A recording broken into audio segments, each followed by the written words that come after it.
Au quartier Glace et dans le secteur CSPAO, dans le 4e arrondissement, les équipes techniques chargées d'assurer sur le terrain les opérations d'assainissement de la ville dans le cadre de l'opération Restauration de l'ordre urbain diligentée récemment par le délégué spécial chargé de la gestion de la commune de Libreville, le général Jude Ibrahim Rapochombo, dans sa phase 2, était ce 28 mai à pied d'œuvre pour procéder à la réglementation en vigueur, notamment en matière d'environnement et d'occupation illégale de l'espace communal. C'est ainsi que les artisans en vannerie installés en face du bâtiment abritant l'ancien hôtel Le Méridien ont été sommés de quitter les lieux du fait du manque d'embellissement à cet endroit, mais également pour n'avoir pas répondu à plusieurs convocations de la mairie de Libreville.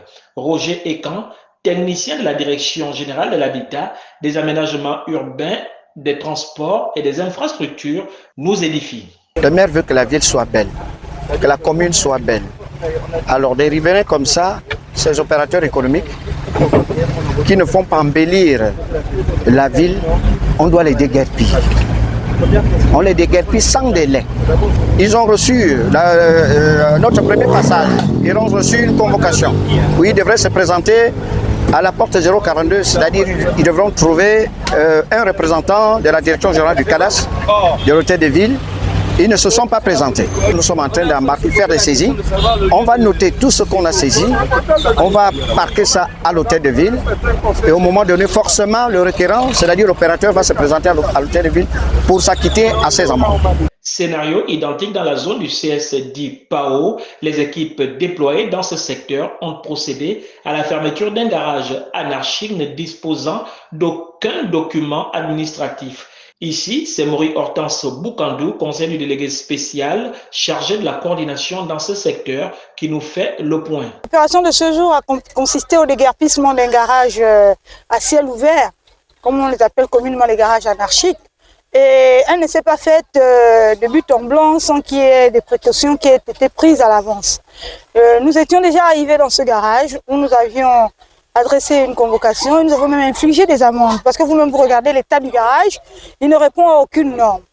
Mais nous avons constaté que malgré les interpellations qui ont été faites, le propriétaire du garage s'est inscrit en récidiviste. Donc ça veut dire qu'il a bravé l'autorité et donc il devient par conséquent un hors-la-loi et à ce moment la loi prend tout son pouvoir. Ce garage sûrement ne doit pas avoir une patente ou un agrément pour exercer cette activité.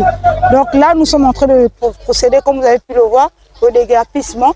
Toutes les voitures qui sont prises ici sont conduites à la fourrière municipale.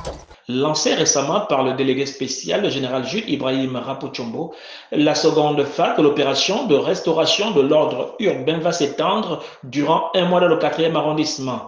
Rappelons que cette opération vise à redorer l'image de la capitale via l'application des normes réglementaires en matière de l'habitat, du cadastre et des aménagements urbains.